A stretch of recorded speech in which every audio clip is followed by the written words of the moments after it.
So lawmakers in the House of Representatives and Senate are making some big changes to the fourth stimulus bill. Chuck Schumer would like to use the budget reconciliation process immediately, everybody, to get President Biden's stimulus package signed into law just before the end of this month. And this means more stimulus money is going to be sent out to the American people very soon. So it's good to see that President Biden and the Democrats are trying their best to pass out the fourth stimulus check. Now, top Democrats and White House officials are finally pushing for President Biden's tax and spending bill to get passed before the end of this month. This as the party tries to show deliverables to voters heading into a November election. The hopes of reviving the Build Back Better comes after Joe Manchin opposed a roughly $2 trillion House-passed bill late last year. And since then, they've struggled with, when, and how to revive the issue, with most of the lawmakers focused on how to address the rising inflation and Supreme Court vacancy. But Democrats are actually signaling that they want to turn back to the spending plan that was meant to be the center of a stalled legislative agenda after a current 2-week break, even as they face many of the same hurdles and intra-party tensions that plagued the 2021 talks. And the White House Chief of Staff also pointed to a reconciliation bill, which Democrats passed with key priorities without needing GOP votes, as on the party's legislative to-do list. Folks, what are your thoughts on this? Is President Biden doing all that it takes to send out the fourth stimulus check? Now, during an interview with NBC News, the White House Chief of Staff said, "We have to come back and figure out what formula works with the 50 to get it passed in the Senate." Schumer, during a recent press conference, also stated that discussions are still ongoing between senators and Joe Manchin. He added that clinching a spending deal is still a priority for the caucus. Schumer actually told reporters that he'd like to move a reconciliation bill and go as far as they can and get as much done as they can with 50 votes. Democrats in the White House are signaling that they've learned lessons from last year's failed talks. The White House is being careful not to talk about or publicly criticize Democrat senators, whose votes that they ultimately need. And the National Economic Council director told reporters that he would not comment on conversations about trying to cut a long-sought spending deal that would carry many of the party's legislative priorities. And Senator Kyrsten Sinema said and indicated that her red lines remained intact from the Build Back Better talks. Sinema said, "What I can't tell you is if negotiations will start again."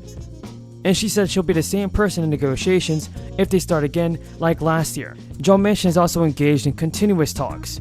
Joe Manchin has already shared what he wants to see in a smaller package: an overhaul of the 2017 GOP tax bill, including raising taxes on the wealthy and corporations, as well as prescription reforms and an energy and climate package. Manchin is also concerned about inflation, which has only increased since the Build Back Better bill collapsed last year. And it's the biggest political win right now, pushing against the party. Manchin wants half of any new revenue from a spending bill to go toward deficit reduction. The Labor Department said this week that its consumer price index, which tracks inflation, actually increased by 1.2% in March and 8.5% over the past 12 months. Professor, I believe she's the only first lady ever to work full-time, and she's still working full-time as a community college professor, and that's why she's not with me today. But one of the things we're also working on, just parenthetically, and this is a great college, it really is.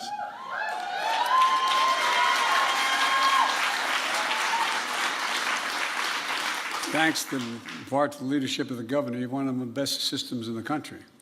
And I want you to know, though, that we know, and I know firsthand, my wife's an English professor and teaches writing as well.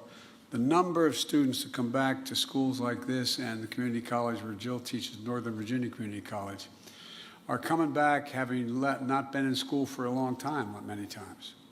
Coming back because they want to better their lives, breaking their necks to get here. Some of them, and the average age of my wife's students is 28 years of age. That's the average age. People coming through difficult circumstances they find themselves in. And back east, a number of immigrant families coming through. And the cost is still, no matter how the states try to control it, still matters.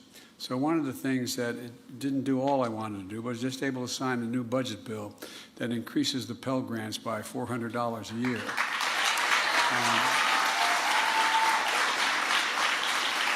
The largest increase in 10 years, but we have to do more. Look, I want to say a special thank you to Governor Inslee for his welcome and his partnership across a broad range of issues. Including strengthening the economy, your economy, and fighting the pandemic.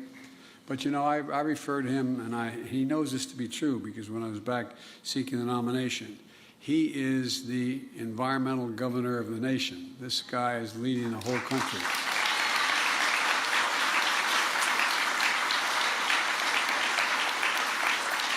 And according to the IRS, everybody, the average tax refund is noticeably higher this year. Now, of the 53 million individual tax returns that the IRS processed through March 5th, it issued refunds for almost 38 million. And now the average size of the refund this year is around $3,400.